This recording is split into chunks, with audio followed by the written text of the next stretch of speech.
दोस्तों, वेदांता लिमिटेड की बात करें तो कल की गिरावट के बाद आज फिर से पॉजिटिव माहौल स्टॉक के अंदर देखने को मिला है। कल स्टॉक के अंदर गिरावट थी क्योंकि मेटल शेयरों में गिरावट थी, बाजार में गिरावट थी और वॉइस रिसर्च की रिपोर्ट का भी हवाला देखने को मिला। अब आप देख ही सकते हो कि वेदांता लिमिटेड जो आने वाले समय में अपने डीमर्जर को कंप्लीट करने जा रहे हैं। जल्द ही आपको इस कंपनी के 5 कंपनियों में हिस्सा लेने का मौका मिलेगा। 5 आपके पास शेयर होंगे अगर आपके पास इस समय एक शेयर है तो ये डिविडेंड भी बहुत अच्छा देती है और इस बार जो डिविडेंड का ऐलान है वो भी यहाँ पे काफ़ी शानदार होता है वो दिखाई दे सकता है, क्योंकि एक्सपर्ट कह रहे हैं कि इस बार डिविडेंड बढ़ सकता है, क्योंकि आने वाले समय आपको हर कंपनी डिविडेंड देगी। ये कमिटमेंट किया है शेयर होल्डर को लिए कंपनी की तरफ से। ऐसे में क्या संभावना बन रही है समझेंगे इस वीडियो के माध्यम से। लेकिन फ्रेंड्स, उससे पहले अगर आप पहली बार हमारे चैनल पे आए तो चैनल को सब्सक्राइब कर दीजिए, एक बेल आइकॉन दबा दीजिए ताकि जब भी नया वीडियो बने पहला नोटिफिकेशन आपको मिले। वीडियो पसंद आए तो लाइक से जरूर कीजिए। चलो फ्रेंड्स, वीडियो स्टार्ट कर दें। मैं हूं आपका दोस्त एसपी दवे और हमारे अपने चैनल ऑनलाइन कमाई में आपका बहुत बहुत स्वागत है। यहाँ पे आप देख सकते हो कि वेदांता लिमिटेड ने आज 666 पर क्लोजिंग दिया, यानी 666 पर। बहुत ही शानदार 1.65% की तेजी।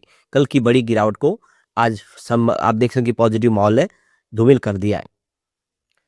कल 655 पर क्लोजिंग हुई थी और आज 643 पर कमजोर शुरुआत हुई। ये सबसे बड़ी बात है। स्टॉक के अंदर आज भी कमजोर थी क्योंकि लोग प्रॉफिट बुक कर रहे हैं। स्टॉक पिछले महीने 2 महीनों में काफी अच्छा दौड़ चुका है।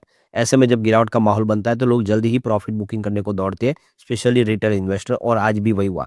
लेकिन 640 का लो बनाने के बाद स्टॉक ने जो दौड़ लगाई वो काबिल तारीफ है। तो कुछ बड़े फंड हाउस ने जम के खरीदारी शुरू की और उसी खरीदारी के दम पे स्टॉक सीधा 673 तक चला गया, यानी जो स्टॉक 640 तक चला गया था वो 673 के आसपास चला गया। काफी बेहतर किया आज इसने।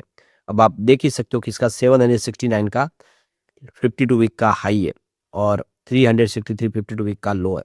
स्टॉक अभी फिलहाल अगर देखें तो अपने ऊपरी प्राइस से लगभग ये क्लियर है कि अभी 100 रुपीज नीचे आपको मिल रहा है, डिस्काउंट पे मिल रहा है अगर ऊपर की प्राइस के हिसाब से देखें तो। लेकिन उम्मीद है कि यहाँ पे इससे और अब बेहतर करेगा। फिलहाल मार्केट कैप 2.49 लाख करोड़ के आसपास है, जो इसको एक लार्ज कैप कंपनी बनाता है। वैसे हिंदुस्तान जिंक इससे भी आगे निकल चुकी है। इसी की सब्सिडीज कंपनी होने के बावजूद भी मार्केट में सबसे आगे बड़ी सबसे बड़ी मेटल कंपनी बन गई है, क्योंकि सिल्वर की प्राइस बढ़ी। लेकिन अब वही सिल्वर भी रुला रहा है। अब इसका पी रेशियो काफ़ी अट्रैक्टिव है, मात्र 18.51 का पी रेशियो। दूसरी जो पेयर कंपनियों के हिसाब से देखें तो 30 के आसपास एवरेज पी रेशियो। इसका पी रेशियो अभी भी लो है। इसका मतलब यहाँ से संभावना काफ़ी पॉजिटिव है और 7.73% का डिविडेंड पे आउट करती है कंपनी। तो बहुत अच्छी बात है। तो ये देख सकते हो कल स्टॉक में जो गिरावट हुई 5 फरवरी को, देख सकते हो। तो गिरावट के पीछे एक वजह निकल के आएगी, मीडिया में जो फिर से रिपोर्ट निकल के आई, वाइस रिसर्च ने यहाँ पे कुछ कंसर्न जाहिर की है कंपनी के बिजनेस को लेकर, उसके स्ट्रक्चर को लेकर। तो वाइस रिसर्च लगातार ये ब्लेम लगा रहा है कि वेदांता का जो बिजनेस एक बबल है और स्पेशली जो वेदांता रिसोर्सेज है इसकी जो ग्लोबल कंपनी, उसको कंपनी पूरी तरह से कर्ज पे कंपनी है। उसका कोई प्रॉफिट नहीं है, सिर्फ वेदांता के डिविडेंड की वजह से वो कंपनी जिंदा है। ऐसे बहुत सारे इल्जाम लगाए गए और कॉर्पोरेट गवर्नेंस को लेकर भी उनके ऊपर बहुत सारे सवाल उठाए जा रहे हैं। ये लगातार हो रहा है। वेदांता रिसर्च ऐसी ही खबरें पिछले कई महीनों से चला रह के चला रहे, लेकिन उनकी बात है कि यहाँ पे सक्सेस नहीं हो पा रही है, उनकी दाल नहीं गल पा रही है। वो जो कह रहे हैं वो यहाँ पे साबित नहीं हो पा रहा है और कोई भी भरोसा नहीं कर रहा है। इसी वजह से यहाँ पे कुछ खास गिरावट नहीं हुई। कल वैसे गिरावट का दूसरा भी रीजन था, जैसे कि मेटल शेयरों में गिरावट थी, बाजार में गिरावट थी, उसकी वजह से भी ये गिरावट हुई है।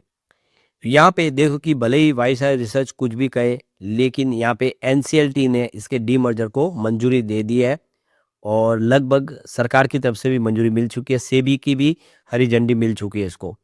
तो जल्द ही इसका डीमर्जर होने जा रहा है और इसकी वैल्यू अनलॉक होगी। शेयर होल्डर को भी बेनिफिट होगा, हर कंपनी में निवेश का मौका मिलेगा। और एनसीएलटी के इस ऑर्डर के बाद देखें तो जो रेटिंग एजेंसियां वो भी बहुत अच्छी रेटिंग दे रही है वेदांता को। यहाँ पे AA की रेटिंग मिली है क्रिशिल की तरफ से और ये रेटिंग रीअफर्म की है, लगातार बनी हुई है। तो क्रिशिल रेटिंग एजेंसी इसके ऊपर पूरा भरोसा कर रही है। तो भले ही वाइसराय रिसर्च की रिपोर्ट कुछ भी बोले, रेटिंग एजेंसियां वेदांता के साथ खड़ी है।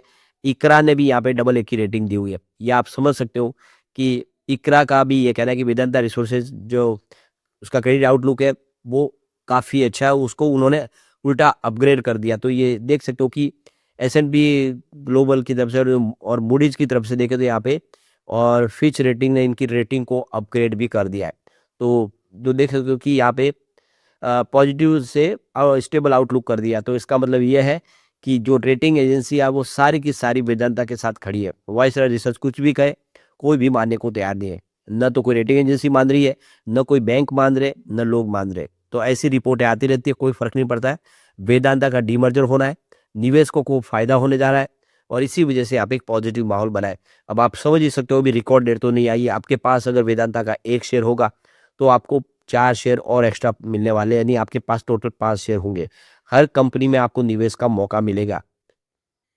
तो ये देख ही सकते हो कि जो अजय गोयल है, चीफ फाइनेंशियल ऑफिसर कंपनी के, उनका कहना है कि जो क्रेडिट रेटिंग एजेंसी है वो हमारी रेटिंग को रीअफर्म कर रही है, और हमारा जो आउटलुक है उसको भी अपग्रेड किया है। इसका मतलब ये है कि रेटिंग एजेंसियों को कंपनी पे पूरा कॉन्फिडेंस है, और कंपनी जिस तरह से फैसला लिए डीमर्जर का, यह आने वाले समय शेयर होल्डर को और बेनिफिट देगा, उनकी वैल्यू अनलॉक होगी। तो ये क्लियर है कि भले ही इस समय माहौल कुछ बिगाड़ने की कोशिश करे, लेकिन वो इस वेदांता का जो फैसला शानदार है, और इसके साथ सब खड़े हैं। तो इस क्वार्टर के दरमियान देखें तो वेदांता के शेयरों को करीब 30% का पॉजिटिव रिटर्न मिला, यानी काफ़ी अच्छा रिटर्न दिया है वेदांता ने अपने शेयर होल्डर को। और यहाँ पे देख सकते हो कि जो टोटल अगर आप इसका रिटर्न देखें शेयर होल्डर का पिछले कुछ 5 सालों का, तो यहाँ पे 5 सालों में 428% का ज़बरदस्त रिटर्न दिया है, और साथ में 73.5% का डिविडेंड यील्ड में दिया है। यानी एक ज़बरदस्त डिविडेंड और साथ में शेयर की प्राइस में जंप, यानी एक तरह से वेदांता के निवेशकों को इसमें डबल फायदा हुआ है शेयर के अंदर। तो आप देख ही सकते हो कि कंपनी बहुत अच्छा डिविडेंड देती है। यहाँ पे देख सकते हो कि अक्टूबर 2025 में कंपनी 16 रुपीज़ का डिविडेंड मंजूर किया है, जिसकी फेस वैल्यू 1 रुपीज़ है। तो कुल डिविडेंड फाइनेंस 2026 का देखें तो यहाँ पे 23 रुपीज़, और यहाँ पे साथ में 7 रुपये और 16 रुपये के हिसाब से टोटल 23 रुपीज़ का डिविडेंड हो चुका है। तो कंपनी ऑलरेडी 23 रुपये का डिविडेंड दे चुकी है, और जो एनालिस्ट है उनका मानना है कि फाइनेंशियल ईयर 2027 में जो डिविडेंड है वो 40 से 60 तक पहुंच सकता है, यानी 60 रुपये तक का डिविडेंड मिल सकता है। और अगर डीमर्जर के बाद हर कंपनी अपने हिसाब से डिविडेंड देखी तो ये बात बिल्कुल सच है कि डिविडेंड 60 रुपये तक चला जाएगा। यानी जिस शेयर की प्राइस मात्र 300-400 के आसपास थी कुछ समय पहले, वो आपको 60 रुपीज़ का डिविडेंड देगी। तो ये क्लियर है कि बहुत अच्छा डिविडेंड देने वाली कंपनी है, इसका ट्रैक रिकॉर्ड अच्छा है। और अब यहाँ पे फिर से आपको डीमर्जर प्लस डिविडेंड यानी डबल डी का आपको फायदा होने जा रहा है। ऐसे में निवेशकों के लिए अच्छी संभावना है, ये स्टॉक यहाँ से और बेहतर करता हुआ दिखाई दे सकता है। अगर हम इसके शेयर होल्डिंग पैटर्न की बात करें तो इस समय प्रमोटर की होल्डिंग 56.38% पर है, जो अनचेंज है। यहाँ पे इस क्वार्टर के दौरान यहाँ पे इन्होंने कोई भी बदलाव नहीं किया अपनी होल्डिंग में, काफ़ी अच्छी सफिशिएंट होल्डिंग है इस समय अनिल अग्रवाल के पास। एफआई और एपीआई की बात करूं, उन्होंने अपनी होल्डिंग को इंक्रीज कर दिया। देखिए 11.08% की होल्डिंग थी क्वार्टर 2 में, जो दिसंबर क्वार्टर में बढ़ के 12.15% हो चुकी है। यानी एफआईआई ने जम के खरीदारी की है इस स्टॉक के अंदर, पूरा निवेश बढ़ाया है, अपना भरोसा जताया है। यहाँ पे एफआईआई की संख्या भी बढ़ चुकी है जबरदस्त। पहले 843 एफआई निवेश करते थे, दिसंबर में बढ़ के 947 हो चुका है, यानी एफआई ने अपनी संख्या भी जबरदस्त बढ़ा दी है। लेकिन म्यूचुअल फंड ने अपनी होल्डिंग डिक्रीज की, उन्होंने अपना प्रॉफिट बुक कर लिया कुछ। तो 8.83% की होल्डिंग थी, देख सकते हो कि क्वार्टर 2 में, जो अब 3 में 8.43% हो चुका है, यानी कुछ हल्की सी होल्डिंग घटी है। लेकिन अच्छी बात है कि म्यूचुअल फंड की संख्या बढ़ी है, पहले 40 म्यूचुअल फंड निवेश करते थे, अब वो 42 हो चुके हैं। इसके अलावा इंस्टीट्यूशनल इन्वेस्टर ने अपनी होल्डिंग इंक्रीज कर दी है। 27.39% की होल्डिंग थी, देख सकते हो कि क्वार्टर 2 में, जो अब क्वार्टर 3 में दिसंबर में 27.52% हो चुके हैं। ये इशारा है कि आने वाले समय बड़े फंड हाउस जिससे खरीदारी करे ये बेहतर कर सकता है। लेकिन फ्रेंड्स, कोई भी इन्वेस्टमेंट करने से पहले अपने फाइनेंशियल एडवाइजर से एडवाइस ले ले, या अपना खुद का रिसर्च करे, क्योंकि मैंने वीडियो आपके एजुकेशनल पर्पज के लिए ही बनाया। वीडियो पसंद आए तो लाइक से जरूर कीजिए और चैनल को सब्सक्राइब कर दीजिए। Thank you friends.